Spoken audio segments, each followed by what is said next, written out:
नमस्कार बच्चों, स्वागत है आपका सिद्धि क्लास में फिर से। आज से हम लोग क्या है कि चैप्टर 4 का हम लोग संस्कृत के चैप्टर 4 को हम लोग शुरू कर रहे हैं। ठीक है, इसमें हम लोग क्या किए हैं, लगभग हम लोग 3 चैप्टर को क्या कर चुके हैं, अब तक का हम लोग क्या कर चुके हैं, कवर कर चुके हैं। तो आज मैं क्या कर रहा हूँ, चैप्टर नंबर 4 को क्या कर रहा हूँ, कवर कर रहा हूँ।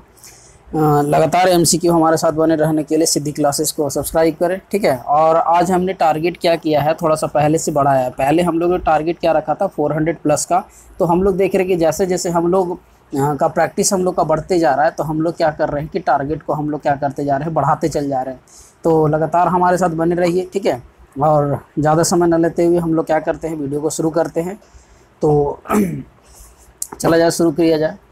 तो हम लोग का पहला क्वेश्चन है कि बचपन में कितने संस्कार हैं, यानी कि बचपन में कितने संस्कार हैं। तो ये जो चैप्टर है ये भारतीय संस्कार से है, यानी कि भारत की संस्कृति जिसको बोला जाता है हम लोग का। तो वो रहा है कि 2 संस्कार है, 4 संस्कार है, 5 संस्कार है, 6 संस्कार है। तो हम लोग का जो भारतीय संस्कृति में जो होता है, ठीक है, बचपन में कितने संस्कार है, तो कितना संस्कार है, 6। यानी कि जो पहला नंबर जो क्वेश्चन है, पहला नंबर जो क्वेश्चन है, ये जो 1 है, 1 का D होगा, यानी कि 6 संस्कार होते हैं। अगला क्वेश्चन है, बोला शिक्षा संबंधित कितने संस्कार होते हैं। तो शिक्षा संबंधित कितने संस्कार होते हैं, तो शिक्षा संबंधित से जो होते हैं वो 5 संस्कार होते हैं। तो जो 2 नंबर होगा, 2 का जो C है वो हम लोग का क्या हो जाएगा, करेक्ट आंसर हो जाएगा। क्वेश्चन नंबर 3 है कि गृहस्थ के कितने संस्कार है। तो जो गृहस्थ जीवन में जो संस्कार होते हैं, तो गृहस्थ जीवन के लिए कितना संस्कार होता है, 1 संस्कार होता है। तो इसका जो ऑप्शन होगा वो क्या हो जाएगा, 3 का A जो हमारा है वो करेक्ट आंसर हो जाएगा। क्वेश्चन नंबर 4 बोल रहा है कि मरने के बाद कितने संस्कार हैं, यानी कि मरने के बाद कितने संस्कार होते हैं। तो मरने के बाद भी कितने संस्कार होते हैं, तो 1 संस्कार ही होता है मरने के बाद भी। तो इसका जो आंसर होगा जो 4 है, ठीक है, 4 का A भी हमारा क्या हो जाएगा, करेक्ट आंसर हो जाएगा। इसके बाद क्वेश्चन नंबर 5 में बोल रहा है कि भारतीयों में संस्कार से किसका निर्माण किससे होता है। तो सहिष्णुता की, व्यक्तित्व की, करुणत्व की या मानवत्व की। तो भारतीयों में संस्कार में किसका निर्माण होता है, तो इसमें होता है व्यक्तित्व के। यानी कि अगर हम लोग का संस्कार अगर सही रहेगा तो एक व्यक्ति का व्यक्तित्व की क्या होता है, निर्माण होता है। यानी कि सब चीज़ ये व्यक्तित्व पर ही क्या डिपेंड रहता है। ठीक है, तो 5 का जो B होगा वो हम लोग का क्या हो जाएगा, करेक्ट आंसर होगा। ठीक है, अगला नंबर क्वेश्चन नंबर 6 पढ़ते हैं कि गुरु के घर से अलग होकर गृहस्थ जीवन में प्रवेश करना किस संस्कार के अंतर्गत आता है। यहाँ देखिए बहुत ही अच्छा क्वेश्चन क्वेश्चन दिया है। बोल रहा है कि गुरु के घर से अलग होकर गृहस्थ जीवन में प्रवेश करना। गृहस्थ जीवन मतलब कि आप अपने शिक्षा ग्रहण करने से अलग हो गए। तो इसमें क्या होता है, इस जीवन को हम लोग क्या बोलते हैं, विवाह का हम लोग जीवन बोलते हैं। कि यानी कि गुरु से जितना शिक्षा प्राप्त करना था प्राप्त हो गया, अब हम लोग क्या हुए, गृहस्थ जीवन में हुए, तो वो उसको हम लोग क्या बोलते हैं, विवाह बोला जाता है। तो 6 का जो C है वो हम लोग का क्या हो जाएगा, करेक्ट आंसर हो जाएगा। 7 नंबर क्वेश्चन में बोल रहा है कि सिंदूर दान किस संस्कार के अंतर्गत आता है। तो सिंदूर दान जो है वो किस संस्कार के अंतर्गत आता है। तो सिंदूर दान जो होता है वो कब होता है, विवाह के समय में ही होता है। ठीक है, उसी समय हम लोग क्या बोलते हैं, सिंदूर दान किया जाता है। इसमें हम लोग बोलते हैं भी कन्यादान महादान, यानी कि दुनिया का अगर सबसे बड़ा दान है तो क्या है, कन्यादान है। तो ये हमारा क्या होता है, सिंदूर दान जो होता है वो आपका क्या होता है, विवाह के समय में। तो 7 का जो C होगा वो क्या होगा, करेक्ट आंसर होगा। फिर बोला जा रहा है कि गर्भ धारण करना किस संस्कार के अंतर्गत आता है। तो गर्भ धारण जो आता है, यानी कि गर्भ धारण जो है वो क्या है, जन्म से पूर्व है। ठीक है, तो जन्म से पूर्व वो है। तो इसका जो आंसर होगा वो 8 का A जो है वो करेक्ट आंसर होगा हमारा। ठीक है, तो यानी कि गर्भधारण किस संस्कार के अंतर्गत आता है, तो जन्म पूर्व के अंतर्गत आता है। क्वेश्चन नंबर, अगले स्लाइड की बात करें तो बोल रहा है, ठीक है, क्वेश्चन नंबर 9 की कि वेद की पढ़ाई शुरू करना किस संस्कार के अंतर्गत आता है। यानी कि वेदों की नॉलेज, यानी कि उसका जो है शिक्षा ग्रहण करना वो किसके अंतर्गत आता है, तो वो क्या आता है, शिक्षा के अंतर्गत आता है हमारा। ठीक है, यानी कि जो 9 होगा, ठीक है, क्वेश्चन नंबर 9 जो है, 9 का D जो है वो क्या हो जाएगा, करेक्ट आंसर होगा। इसको आप क्या कीजिए कि मैं आशा करता हूं कि आपको जो भी PDF में दिखाया जा रहा है वो सही से दिखता होगा। तो आप लोग क्या कीजिए, इसको नोट भी करते जाइए। ठीक है, इससे क्या होगा कि आपके सारे क्वेश्चंस आपके एक फॉर्मेट में रहेंगे। हालांकि इसका PDF तो आपको मिल ही जाएगा, लेकिन आपको नोट करने से क्या होगा कि आपके ब्रेन पर भी ये असर जाएगा, जिसके वजह से रहेगा कि हाँ मैंने इस चीज़ को पढ़ा था। तो इसलिए मैं जल्दी जल्दी रिवीजन करवा सकूँ, इसलिए आपको इस तरह का फॉर्मेट में आपको वीडियो आ रहा है। ठीक है, क्वेश्चन नंबर 10 पढ़े। बोल रहा है कि नामकरण किस संस्कार के अंतर्गत आता है, यानी कि किसी आदमी का नामकरण किस संस्कार के अंतर्गत आता है, तो उस चीज़ को हम लोग बोलते हैं शैशव अवस्था। ठीक है, शैशव अवस्था। ये क्या होता है कि जब बच्चे का जन्म होता है तो उस समय उसका नामकरण किया जाता है, तो उस समय हम लोग बोलते हैं शिशु अवस्था, जिसको शैशव अवस्था बोला जाता है। तो जो 10 होगा, 10 का सी हमारा क्या हो जाएगा, करेक्ट आंसर होगा। ठीक है, उसके बाद क्वेश्चन नंबर 11 बोल रहा है कि मरने के बाद कौन सा संस्कार संपन्न होता है। तो मरने के बाद कौन सा संस्कार संपन्न हो जाता है, तो मरने के बाद जो शिक्षा का जो संस्कार है, ठीक है, वो मरने के बाद जो कौन सा संस्कार संपन्न होता है, तो अंत्येष्टि हम लोग बोलते हैं। ठीक है, मरने के बाद जो होता है वो अंत्येष्टि का तो होता है। 11 का जो होगा, ठीक है, 11 का हमारा बी जो है वो करेक्ट आंसर होगा, इसको हम लोग बोलते हैं अंत्येष्टि। ठीक है, तो क्वेश्चन नंबर, अगला स्लाइड पे चढ़ते हैं। क्वेश्चन नंबर 12 बोला है कि अक्षर आरंभ करना किस संस्कार के अंतर्गत आता है। मतलब अगर आप कुछ सीखना शुरू कर दिए हो तो वो जन्म से पूर्व हो नहीं सकता है। गृहस्थ जीवन में आप तो गृहस्थ में, विवाह के समय में नहीं हो सकता है। तो अक्षर आरंभ करना वो सिर्फ कब होता है, जब हम लोग शिक्षा जब ग्रहण करते हैं तो वो उस संस्कार के अंतर्गत आता है। तो इसका जो आंसर होगा 12 का जो डी है वो हम लोग का क्या हो जाएगा, करेक्ट आंसर होगा। क्वेश्चन नंबर 13 है कि किसके गीत देवता भी गाते हैं, यानी कि किसके गीत देवता गाते हैं। इसका आंसर क्या होगा कि भारतवर्ष के जो गीत है वो क्या करते हैं, देवता भी गाते हैं। तो क्योंकि हम लोग का जो सनातन धर्म है, ठीक है, ये विश्व प्रख्यात धर्म है। ठीक है, सनातन धर्म, तो ये हम लोग का क्या है, तो इसका क्या है कि भारतवर्ष होगा। ठीक है, तो यानी कि जो क्वेश्चन नंबर 13 का ए है वो हम लोग का क्या हो जाएगा, करेक्ट आंसर हो जाएगा।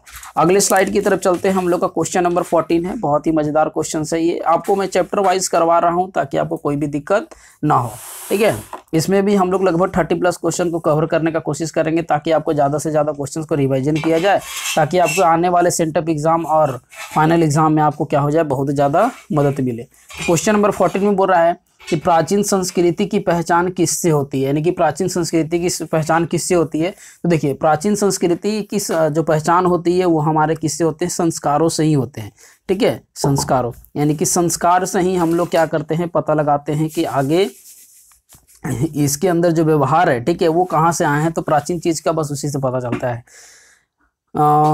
फिर बोला है कि शिमतो उन्नयन किस प्रकार का संस्कार है। तो ये जो शिमतो उन्नयन है ये जन्म पूर्व संस्कार है। तो जो 15 हो जाएगा, ठीक है, 15 का जो ए है वो हम लोग का क्या हो जाएगा, करेक्ट आंसर होगा। 16 नंबर क्वेश्चन में बोल रहा है कि सप्तपदी क्रिया किस संस्कार के अंतर्गत संपन्न होता है। तो ये जो होता है सप्तपदी, ठीक है, सप्तपदी मतलब कि 7 फेरे की बात कर रहा है, तो वो कब होता है, विवाह के समय में ही होता है। तो जो 16 होगा, ठीक है, 16 का सी हमारा क्या हो जाएगा, करेक्ट आंसर होगा। ठीक है, अगला क्वेश्चन बोल रहा है कि जन्म पूर्व संस्कार कितने होते हैं, यानी कि जन्म से पूर्व कितने संस्कार होते हैं। तो जन्म से पूर्व जो संस्कार होते हैं वो त्रय। ठीक है, यानी कि जन्म से पूर्व कितने संस्कार होते हैं, त्रय। तो इसका आंसर जो होगा वो डी हो जाएगा, करेक्ट आंसर। ठीक है, उसके बाद बोल रहा है कन्यादान किस संस्कार में होता है, यानी कि कन्यादान किस संस्कार के अंतर्गत आता है। तो ये आता है आपका विवाह संस्कार के अंतर्गत, यानी कि जो 18 होगा, 18 का डी हमारा क्या हो जाएगा, करेक्ट आंसर होगा। उसके बाद बोल रहा है अंतिम शिक्षा संस्कार का क्या नाम है। अंतिम शिक्षा संस्कार का क्या नाम है, तो उसको हम लोग बोलते हैं समावर्तनम। तो इसका जो होगा 19 होगा, 19 का बी जो होगा वो करेक्ट आंसर होगा। ठीक है, वीडियो अच्छी लग रही है तो एक बार कमेंट बॉक्स में आप सीधी टाइप कर दीजिएगा, इससे हमारा मोटिवेशन बना रहेगा। क्वेश्चन नंबर 20 में है कि विवाह संस्कार के अंतर्गत क्या नहीं आता है, यानी कि विवाह संस्कार के अंतर्गत क्या नहीं आता है, गोदान, वागदान, कन्यादान या सिंदूर दान। तो देखिए, विवाह के अंतर्गत जो नहीं आता है उसको हम लोग बोलते हैं गोदान। ठीक है, गोदान हमारा आंसर होगा, क्योंकि ये जो है, ठीक है, ये वागदान आता है, कन्यादान आता है, ठीक है, और सिंदूरदान आता है, ये जो है ये नहीं आता है। तो आंसर 20 का ए हो जाएगा। संस्कारों को कितने भागों में बांटा गया है, तो जो संस्कार है उसको कितने भागों में बांटा गया है, तो उसको बांटा गया है 5 भागों में। तो जो 21 होगा, 21 का हमारा सी हमारा क्या हो जाएगा, करेक्ट आंसर हो जाएगा। अगला क्वेश्चन है, भारतीय जीवन में किस काल के संस्कारों का महत्व चला आ रहा है? आधुनिक काल से, मध्यकाल से, प्राचीन काल से या अत्याधुनिक काल से? तो जो इसका आंसर है ये ए होगा 22 का, यानी कि आधुनिक काल से क्या रहा, भारतीय जीवन में संस्कारों का महत्व चला आ रहा है। क्वेश्चन नंबर 23 बोल रहा है कि जीवन के सभी मुख्य अवसरों पर किनका आशीर्वाद था? यानी कि जीवन पे सभी मुख्य अवसर किसका आशीर्वाद था? तो समवयस्कों का आशीर्वाद था। इसका आंसर क्या हो जाएगा? 23 का ए हमारा क्या हो जाएगा? करेक्ट आंसर हो जाएगा। क्वेश्चन नंबर 24 बोल रहा है कि किस संस्कार के द्वारा मनुष्य गृहस्थ जीवन में प्रवेश करता है? यानी कि किस जीवन के द्वारा करता है? तो वो गृहस्थ जीवन में प्रवेश करने के लिए मनुष्य को क्या करना पड़ेगा? विवाह करना पड़ेगा, तभी जाकर के वो क्या हो सकता है? गृहस्थ जीवन में, ठीक है, अपने गृहस्थ जीवन यानी कि अपना सुख संपत्ति, अपने बाल बच्चे, ठीक है, इस वाले फेज में वो लोग क्या करता है? जाता है। तो हमारा जो 24 हो जाएगा, 24 का जो सी है, विवाह करने के पश्चात ही लोग क्या होते हैं? अपने गृहस्थ जीवन में जाते हैं। तो जो 24 है, 24 का सी हमारा क्या हो जाएगा? करेक्ट आंसर होगा। अगली बात करें 25 का, पुष्पवन संस्कार कब होता है? पुष्पवन संस्कार कब होता है? तो ये जो होता है ये जन्म से पहले होता है, ठीक है, यानी कि इसका जो आंसर होगा जन्म से पहले 25 है जो है उसका सी हमारा क्या हो जाएगा? करेक्ट आंसर होगा। क्वेश्चन नंबर 26 बोल रहा है कि गोदान किस प्रकार का मुख्य कर्म है? जो गोदान है किस प्रकार का मुख्य कर्म है? तो ये है क्या है? अक्षरांभ, ठीक है, यानी कि अक्षर का आरंभ। यहाँ पर ये देखो अक्षरांभ लिखा गया है, मतलब कि अक्षर, ठीक है, आ प्लस आरंभ, यानी कि जहाँ पर अक्षर का क्या करता है? आरंभ करना शुरू करता है, उसी को हम लोग बोलते हैं अक्षरारंभ। यानी कि जो 26 है, 26 का सी हमारा क्या हो जाएगा? करेक्ट आंसर होगा। क्वेश्चन नंबर 27 बोल रहा है कि चरित्र का निर्माण किससे होता है? तो जो चरित्र है उसका निर्माण किससे होता है? संस्कारों से, वैर भावना से, अशांति से, या इनमें से कोई नहीं। तो सीधा सीधी बात है कि आपका चरित्र का निर्माण किससे होगा? वैर भावना आप रखोगे किसी से तो जाहिर सी बात है कि नहीं हो सकता। अशांति करने से आपके अंदर संस्कार का डेवलपमेंट हो नहीं सकता है। तो इसका जो आंसर होगा 27 होगा, 27 का ए हमारा क्या हो जाएगा? Correct answer. संस्कारों से ही क्या होता है? चरित्र का निर्माण होता है। भारतीय संस्कार कितने हैं? ठीक है, यानी कि भारतीय संस्कार कितने हैं? तो भारतीय संस्कार जो हैं इस चैप्टर में जो दिया गया है वो 16 है। तो जो 28 है, 28 नंबर क्वेश्चन का आंसर जो होगा वो कितना होगा? 16 हमारा सही आंसर होगा। 29 नंबर क्वेश्चन बोल रहा है कि अंत्येष्टि संस्कार कब होता है? तो अंत्येष्टि संस्कार जो होता है वो मरने के उपरांत होता है। तो जो 29 है वो उसका सी हमारा क्या हो जाएगा? करंट है। अंत्येष्टि मतलब ही है कि किसी का मरने या ये सब शब्द में हम लोग क्या करते हैं? जाते हैं। प्राचीन 30 नंबर क्वेश्चन बोल रहा है कि प्राचीन काल में शिष्य को क्या कहते थे? यानी कि प्राचीन काल यानी कि उस समय शिष्य को क्या कहा जाता था? अंतेवासी था, ठीक है, या फिर ब्रह्मचारी था, या फिर छात्र था, या इनमें से कोई नहीं। तो प्राचीन काल में उस समय शिष्य को क्या कहा जाता था? ब्रह्मचारी।